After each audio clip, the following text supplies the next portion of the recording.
In this video, we'll quickly go through the Fourier transform and how it can be done in Python. If you're interested in Fourier analysis and want to dive deeper, you can find some very interesting videos below.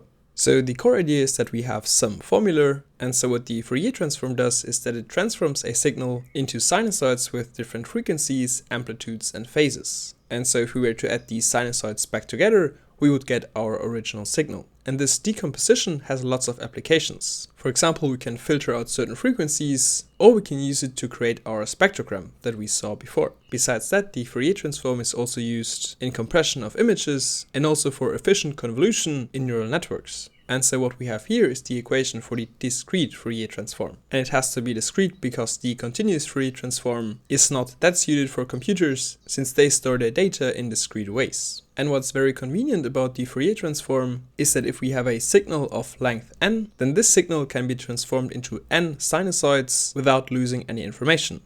Okay, so let's first have a look at the plots here. So here is our original signal, which is just a normal sinusoid, and then on the right side we can see the Fourier transform. And you'll immediately notice that we have these two spikes here, and that's not mainly because of the Fourier transform, but because of the algorithm that we're using, which is the fast Fourier transform. And because of that, the values that we're getting are kind of mirrored. So we have double the information, and so we have two spikes. So for us, it's enough to look at one of the spikes, let's say the left one here. And so what this now tells us is that this signal here is equivalent to having sinusoid functions that have frequencies in this range here with the according amplitude. And of course, it's all a bit small here, but we can tell from the original signal, because that has a frequency of 1, that will probably also mean that here the frequency 1, so the sinusoid with a frequency of 1, is supposed to have the highest amplitude. We can also increase the frequency by using this slider here. So let's go to around 10. And now we can see that this signal is transformed again into sinusoids, where the one with the highest amplitude has a frequency of 10. So here it says minus 10, but let's ignore that.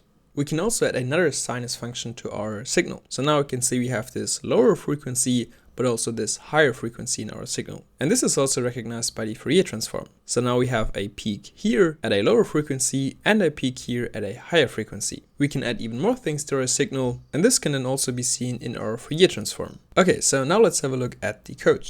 So our signal is just a simple sine function with a certain frequency, and then optionally we can add other sine functions to that, and then all we have to do is pass this signal to the FFT function, standing for fast Fourier transform. And this FFT function is from the FFT submodule, which we import from SciPy. And there are two things that we have to look out for. The first is that we don't just plot the result here, but we tag the absolute of that. And the reason for that is that the information about our sinusoids or about our frequencies, so the amplitude and phase information, is represented as complex numbers. So if we have a look at our Fourier here, we see that there's a real component and also an imaginary component. And plotting both phase and amplitude is very complicated, and so we simply apply the np.abs. And that removes the imaginary part, which corresponds to the phase. So now only the 10 is left, and before we had 10 minus some imaginary number. And now the second thing is that we use the FFT freq function for our x values. And so without this function, our x values don't make that much sense. So this is not actually matching the frequency of the sinusoid functions that our signal is transformed into. And so for that to match, we call the FFT freq function and pass some stuff to it, which here we don't have to understand. So the takeaway for you is that we can decompose a signal into different sinusoid functions with different frequencies, amplitudes, and phases. And now again, if you want to dive deeper, you can find some very interesting videos below.